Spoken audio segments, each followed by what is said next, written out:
क क क এই সভায় আমার প্রিয় স্যার সভাপতিত্ব গ্রহণ করিবার জন্য অনুরোধ করতালি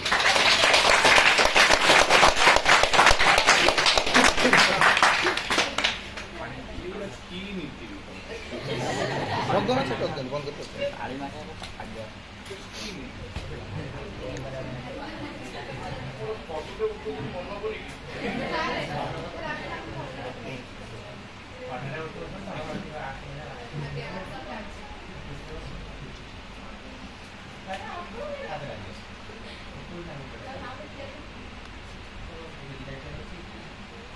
ନା ନା ତୁମେ ବସି ପଡ଼ ସେ ଆରମ୍ଭ କଲେ ଯିବା ପ୍ରିୟ ସ୍ୟାରଙ୍କୁ ଅନୁରୋଧ କରିଥିଲି ମହିଳା ଦିବସ ଉପରେ କିଛି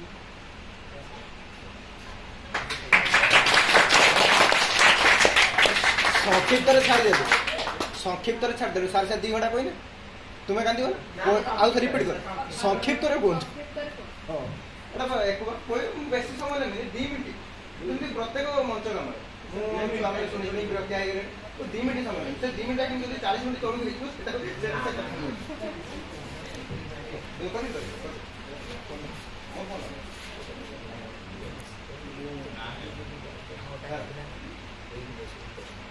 ସଂଗ୍ରାମ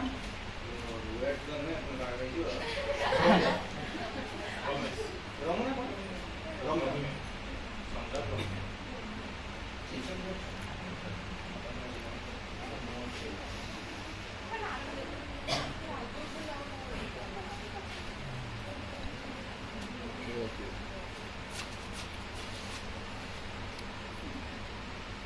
ସମସ୍ତଙ୍କୁ ମୋର ଶୁଭ ସକାଳ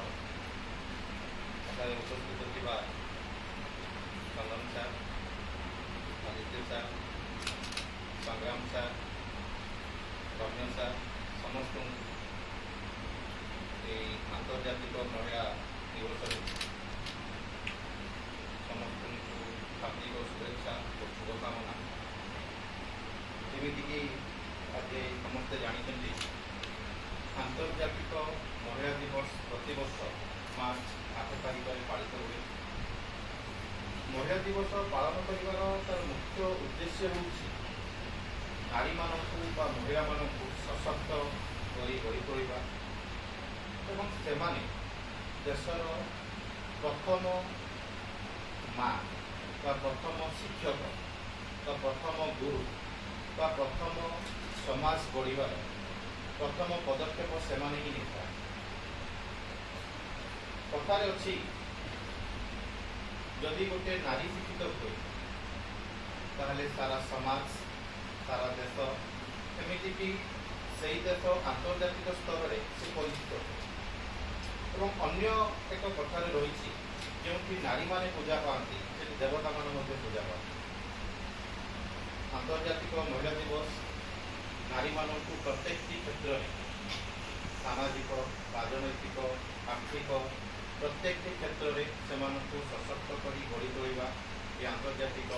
ମହିଳା ଦିବସର ଉଦ୍ଦେଶ୍ୟ ଏବଂ ଲକ୍ଷ୍ୟ ଯେଉଁଟାକି ସର୍ବପ୍ରଥମେ ଆନ୍ତର୍ଜାତିକ ମହିଳା ଦିବସ 1911 ମସିହାରେ ପାଳନ କରାଯାଇଥିଲା କିନ୍ତୁ ବାସ୍ତବିକ ପରେ ପରେ 1975 ମସିହାରେ ମାର୍ଚ୍ଚ 8 ତାରିଖ ଦିନ ଏହି ଆନ୍ତର୍ଜାତିକ ମହିଳା ଦିବସ ବିଧିବଦ୍ଧ ଭାବେ ମିଳିତ ଜାତିସଂଘ ଦ୍ୱାରା ତାକୁ ଘୋଷଣା କରାଗଲା। ଯାହାକି ହେଉ ଆଜିର ନାରୀ ଆସନ୍ତାକାଲିର ସେ ଶକ୍ତି ସେମାନେ ଯଦି ଶକ୍ତି କୌଣସି ବି ଉପାୟରୁ ଆଇଦର ସମାଜର ହେଉ ପିତାମାତାଙ୍କ ପାଖରେ ହେଉ ଭାଇ ବନ୍ଧୁ କୁଟୁମ୍ବ ପରିବାର ବର୍ଗଙ୍କ ତରଫରୁ ହେଉ ଶିକ୍ଷକମାନଙ୍କ ତରଫରୁ ହେଉ ଯେକୌଣସି ସ୍ତରରେ ଯଦି ସେମାନେ ଶକ୍ତ ହୋଇପାରିବେ ତାହେଲେ ସମାଜ ଆମ ଦେଶ ଆଗକୁ ବଢ଼ିବା ପାଇଁ କେହି ଅଟକେଇ ବି ପାରିବେ ନାହିଁ। ଯେମିତିକି ବର୍ତ୍ତମାନ ପାଇଁ ଆମର ଭାରତର ମାନ୍ୟବର ପ୍ରଧାନମନ୍ତ୍ରୀ ବିଭିନ୍ନ ପ୍ରକାର ଯୋଜନା କରିଛନ୍ତି ମହିଳାମାନଙ୍କ ଉଦ୍ଦେଶ୍ୟରେ ତାଙ୍କୁ ସଶକ୍ତ କରିବା ତାଙ୍କୁ ଭଲ ଭାବରେ ବଢ଼ିବା ଏବଂ ଦେଶର ଉନ୍ନତି କରିବା ଯେଉଁଟା ତାଙ୍କର ଲକ୍ଷ୍ୟ ଏବଂ ଉଦ୍ଦେଶ୍ୟ। ଏତିକି କେବଳ ମହିଳାମାନଙ୍କୁ କହିବି ଆମର ଏଠି ଝିଅଛୁଆମାନେ ବି ଅଛନ୍ତି ଝିଅଛୁଆମାନେ ବି ଅଛନ୍ତି ବର୍ତ୍ତମାନ ପାଇଁ ସମାଜରେ तुमको शक्त हाँवाई पड़ो, साहस बांधापी पड़ो, प्रत्येक परिस्थिति हडल्स को तुमको सामना करके सल्यूशन आने पड़ो एवं तुमको सबुठ बड़ कथा सेल्फ डिपेंडेंस हवा अन्य मानक ऊपर निर्भर न कर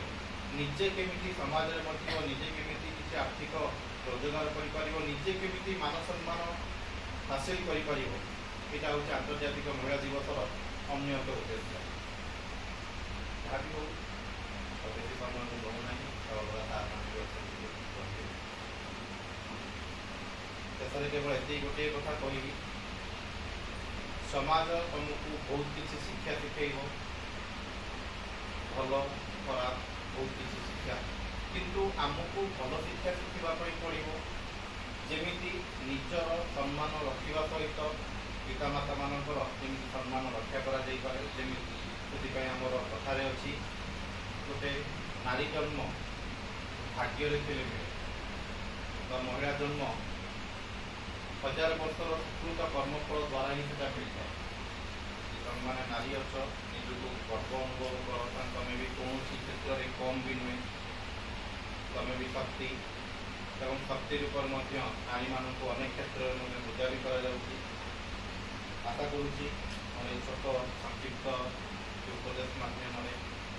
निजर आगामी भविष्य तुम बढ़ी पार तुम भविष्य उज्जवल हो पार।